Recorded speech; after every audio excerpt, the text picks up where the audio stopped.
kayang talunin ng isang pagani, lalong hindi mo mapagisa. Pagkat kaya kong pamunuan ang puod ng mag-isa at anuman ang aking pasya, ang siyang masusunod. Sa gagawin mong yan, maipapakita mo sa iyong mga naaakupan na ikaw ay may sariling paninindig. Wala ka. Tayo sinasalakay ng mga mangangayo. Hayaan nating harapin ang raha at ng kanyang mandirigma ang mga kaaway. Samantalang tayo ay sasama sa ibang laban. Natagpuan si Harold Ligay na nakahandusay sa dalat ni Saksak. Makabagyo niya ako. Maaari ang mga ngayon na lumusab ang nakapalakit sa kanya. Ngunit maaari rin hindi. May pinaghihinalaan na kayo nalaman sa'yo. Ngayon, Ito ang mag-aalis sa kalayaan at katarungan ng aso. Hinahangam ako, Maya. Pinibigan ka sa sandatang napili. Ako'y magpapasyang sanayin ka upang maging isang magaling na mandirigma. Dagang salamat sa iyo, mahal na pusaka.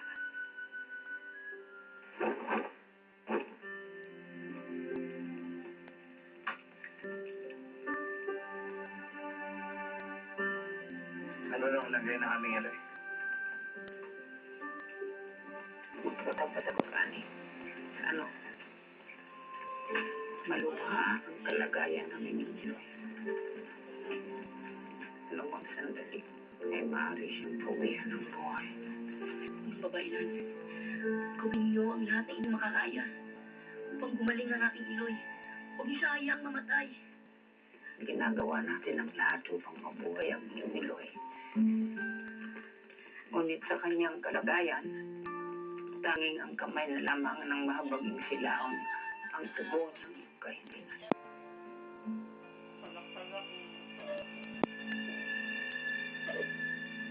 Tinanitan, sila eh. Malipayang adlaw. Malipayang adlaw. Nanggaling ako sa balay ni Nalingayan. At ayon sa punong babaylan, maaaring huli na raw ang lahat. Hindi na raw mailigtas ang buhay ni Lingayan.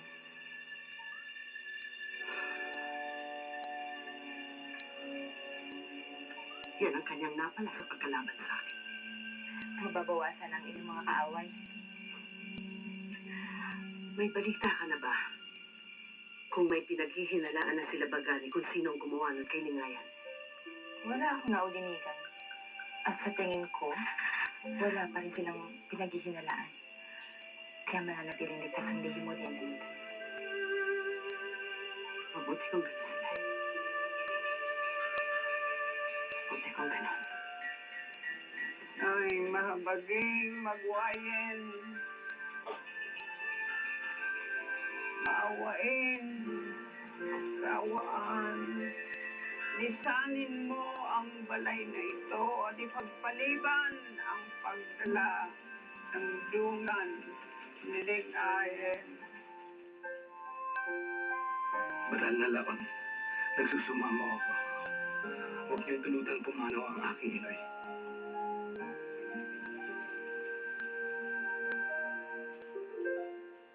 Ibig ko magluto kayo ng masarap na pagkain. Dadalhin ko yon kay Raha ang away. Tiyakin niyo lamang na hindi ako mapapahiya. Damang-dama ko ang pagbubunyi mo sa sinabi ni Lingayan. Kahit walang pag-aalinlangan sa aking isipan na may kagagawan ka sa nangyari ito.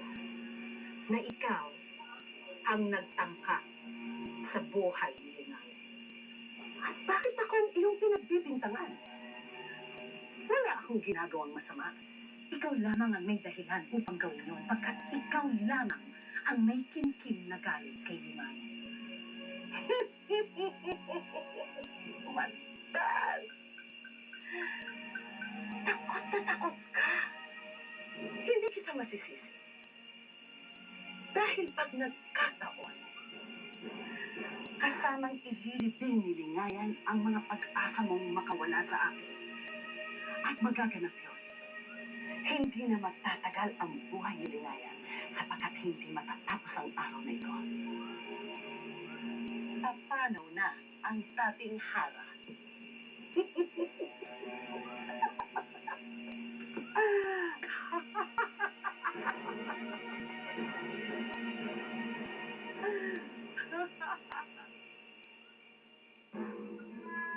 Laban sapagkat wala ka nakikita. Hindi lamang mata ang gamit upang makita ang kalaban na Maya. Ngunit matatalo kita. Sapagkat lamang ako sa'yo. Nakikita kita, ngunit hindi mo ako nakikita. Ganun ba? Hindi ka lumusob, Amaya.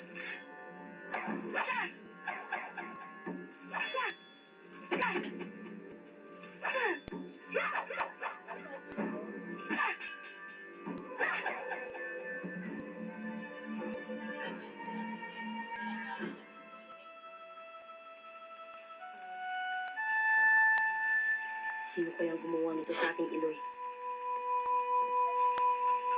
Sabi sa banda ay isa sa mga mangayaw. Nag-uusap sa amin kagabi. Ngunit si Iloy ay isang babae. Anong merong asal ang mga mangangayaw na yan? O sila nananakit ng babae?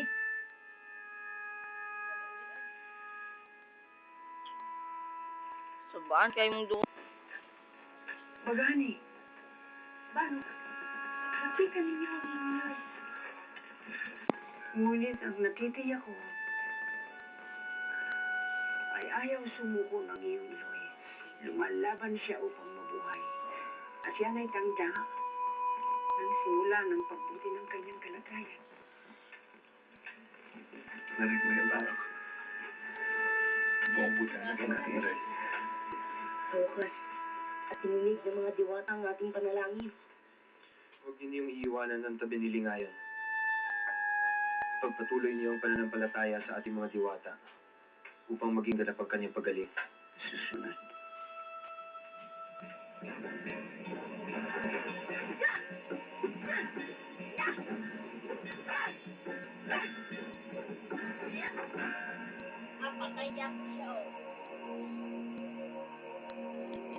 Di ka nakatuon sa iyong kalaban, Amaya.